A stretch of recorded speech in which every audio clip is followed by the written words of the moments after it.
11 ఏళ్ల సుస్థిర పాలనపై ఏదైతే మోడీజీ వికసిత్ భారత్ అని చెప్పేసి మల్కాజ్గిరిలో ఎంపీ ఈటల రాజేందర్ ఒక ప్రోగ్రామ్ అయితే కండక్ట్ చేస్తున్నారు. భారీ సంకల్ప సభ కూడా ప్లాన్ చేశారు. దానికి సంబంధించి మనతో మాట్లాడడానికి బీజేపీ హైదరాబాద్ ఎంపీ అభ్యర్థి కొంపల్లి మాధవిలతో ఉన్నారు. మేడం, ఫోటో ఎగ్జిబిషన్ చూస్తున్నారు, ఎలా ఉంది, ఎలా అనిపించింది?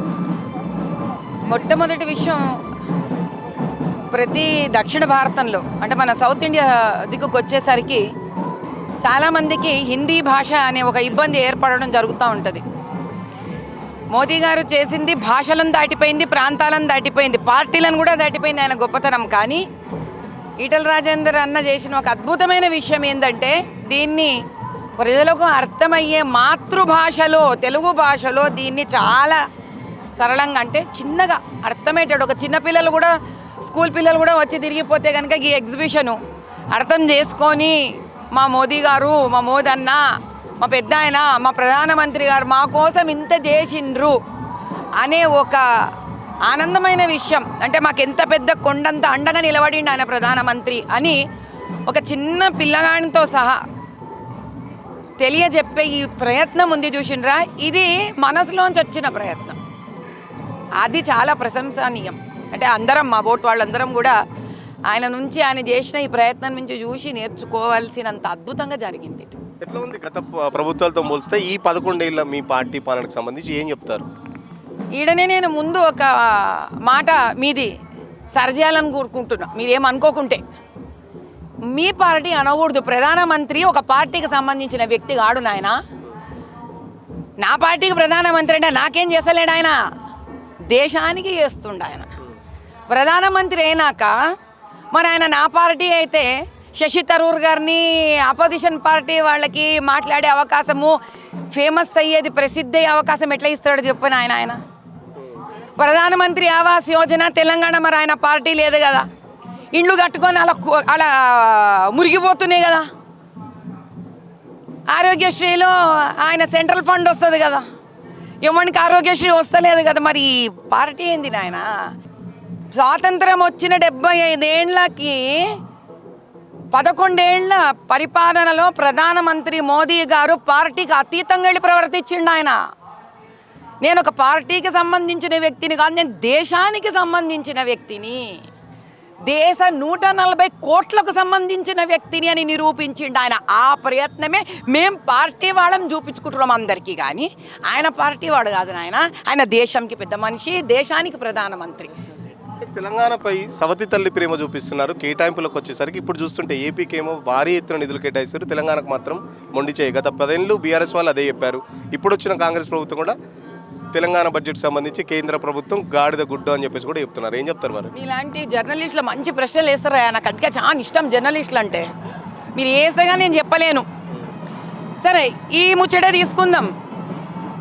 ఈ దినము నీకు ప్రధానమంత్రి ఆరోగ్య పథకం నుంచి నీకు డబ్బులు వచ్చినాయా లేదా? గత 11 ఏళ్ళ నుంచి డబ్బులు వచ్చినాయా లేదా? ఈరోజు ఎందుకు నువ్వు ప్రైవేట్ ఆసుపత్రులకి ఆరోగ్యశ్రీ నరికేస్తీవి? ఎందుకు నువ్వు 2 గవర్నమెంట్ హాస్పిటళ్ళల్లో ఆరోగ్యశ్రీలో నువ్వు మోకాలు మార్పిళ్ళు చేస్తున్నావు? నీకు ప్రధానమంత్రి ఆవాస్ యోజన నుంచి డబ్బులు వచ్చినాయా లేదా? ఎందుకు ఆ ఇండ్లు ఇప్పటికీ ఎస్సీ ఎస్టీ తమ్ముళ్ళకి, అన్నజళ్ళకి, అక్కదమ్ముళ్ళకి, కుటుంబాలకి ఎందుకు ఇస్తలేవు? నువ్వు ఇచ్చినవి కుడికేనికే నీకు సరిపోతలేదు. ఎడకెంచి వస్తే మరి నీకు డబ్బులు?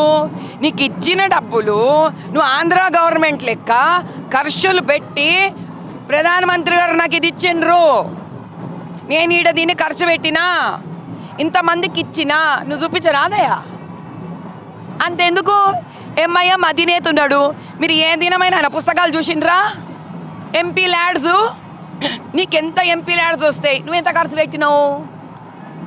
నువ్వెందుకు ఖర్చు పెడతలేవు? ఎంతసేపు పాత గవర్నమెంటుకి తిననీకే సరిపోతలేదు తెలంగాణ దోచుకొని, కొత్త గవర్నమెంట్కి దోచుకొని తిననీకి సరిపోతలేదు, ఢిల్లీ నుంచి వచ్చే ఫండ్స్ తిననీకి సరిపోతలేవు. మేమేం తలలు తాకట్టు పెడితే సరిపోతుందా స్వామి? నువ్వు చెప్పరాదు. ఇది తృప్తికి సంబంధించి ఉంటుందయ్యా. వీళ్ళకు తృప్తి రాదు, ఈ తృప్తి మనం ఇయ్యలేము కూడా. ఇక అంతనే ఇక వచ్చే ఎలక్షన్కి దేవుడు దయ తెలవాలి, మా తెలంగాణ అన్నదమ్ములు అక్క చెల్లెళ్ళు దయ తెలవాలి. బీజేపీని సింహాసనం మీద కూర్చోబెట్టాలి, ఆ దినం చూపిస్తాం తండ్రి. ఇక తినుడు కాదు ఇచ్చుడు కూడా ఒక కర్తవ్యం రాజకీయ నాయకులకు ఉంటుంది. అది ప్రధానమంత్రి మోదీ గారి ఆధ్వర్యంలో మేము ఇవ్వనీకి వచ్చినాము. ఈళ్ళ లెక్క దోచుకోనికి రాలేదని ఆ దినం చూపిస్తాం. రాష్ట్రాలకు ముష్టి వేయాల్సిన అవసరం లేదు, మేము కట్టే పనులకు సంబంధించి మేము రూపాయి కడితే కనీసం మాకు 10 పైసలు కూడా ఇస్తలేరని చెప్తున్నారు.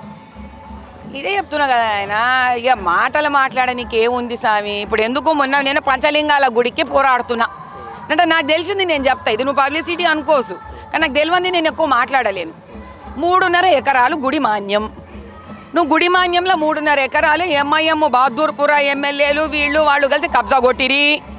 కబ్జా కొట్టి ఇండ్లు చేసుకున్నారు. అడ్డ బెవుడు తిన్నాడా.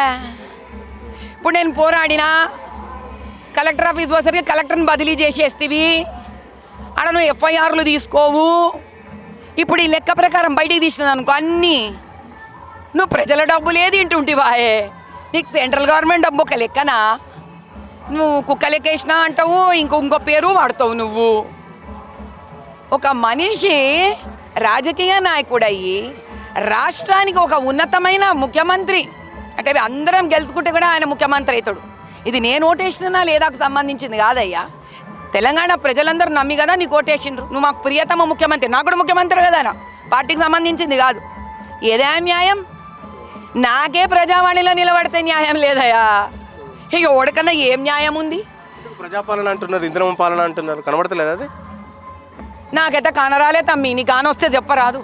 ఖచ్చితంగా ఏదైతే మోడీ చేసిన అభివృద్ధి పాలనకు సంబంధించి ఖచ్చితంగా ప్రజల్లోకి తీసుకుపోవడానికి ఈటల రాజేందర్ ఎంపీ ఒక మంచి ప్రయత్నం చేశాడు. ఖచ్చితంగా ఇదే ప్రయత్నం అన్ని బీజేపీ ప్రాంతాల్లో కూడా పార్టీ నాయకులు అందరూ చేపట్టాలి. ఖచ్చితంగా ఏదైతే గత 11 ఏళ్ళుగా బీజేపీ పార్టీ చేస్తున్న అభివృద్ధికి సంబంధించి అటు కాంగ్రెస్ కానీ ఇటు బీఆర్ఎస్ కానీ నిధుల కేటాయింపులకు సంబంధించి ప్రతిదీ అబద్ధమే చెప్తూ వస్తున్నది. ఖచ్చితంగా ఇప్పటి నుంచి వచ్చేది భవిష్యత్తులో వచ్చే తెలంగాణ ప్రభుత్వం కాబట్టి, ఆ బీజేపీ ప్రభుత్వం కాబట్టి వీళ్ళు తిన్న సొమ్మంతా ఏదైతే రాజకీయాలకు అతీతంగా వీళ్ళు ప్రజలకు ఇచ్చింది కాకుండా తినడమే ఎక్కువ ఉంది కాబట్టి ఆ తినడం అంతా కక్కిచ్చే ప్రయత్నంలో మోడీ ఉంటారని చెప్పేసి భవిష్యత్తులో అదే జరగబోతుంది అని చెప్పేసి మాధవ్ నేత చెప్తున్న పరిస్థితి. ఇప్పుడు జర్నలిస్ట్ కళ్యాణ్తో సురేష్ పల్లవి, టీవీ, హైదరాబాద్. మీరు